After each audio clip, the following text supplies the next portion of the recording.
Tewas dibunuh di sebuah kamar mes untuk jemaah sebuah kelompok di Indramayu, Jawa Barat. Pembunuhnya ternyata tak mengenal korban. Motifnya, sang pelaku dendam terhadap kelompok yang diikuti korban.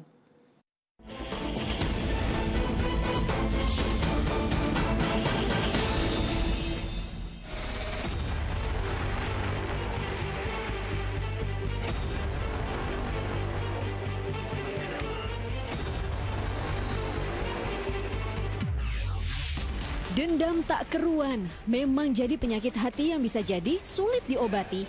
Salah-salah dendam yang tidak berkesudahan bisa berakibat fatal hingga masuk ke ranah hukum. Pria di kursi roda ini misalnya yang terjerat kasus pembunuhan lantaran tak bisa mengontrol emosinya akibat rasa dendam. Kakinya terpaksa ditembak karena terus mencoba kabur saat akan ditangkap. Ya, Umar Arifin sungguh sampai hati menewaskan orang yang tak ia kenal hanya karena korban adalah seorang jemaah di sebuah kelompok. Diawali tersangka yang sedang di bawah pengaruh alkohol saat melewati masjid yang berbasis aliran tertentu, pria 31 tahun itu teringat masa lampau karena pernah dikeluarkan dari kelompok tersebut. Nah, setelah dia mendapatkan perundungan di media sosial ini, akhirnya dia merasa sakit hati. Akhirnya dia mencari saat itu mana jemaah yang ada di mes tersebut. Nah, kebetulan korban ini adalah calon mubalik dan dia berada di kamar dengan tulisan mubalik. Akhirnya sasaran dia adalah korban ini. Arifin lantas masuk ke dalam mes yang diperuntukkan bagi jemaah di aliran itu lalu mencari target yang entah siapa. Karena ada tulisan mubalik di pintu kamar Royan Fauzan Azim, maka dialah yang menjadi sasarannya saat sedang tidur. Sebab keduanya memang tidak saling kenal.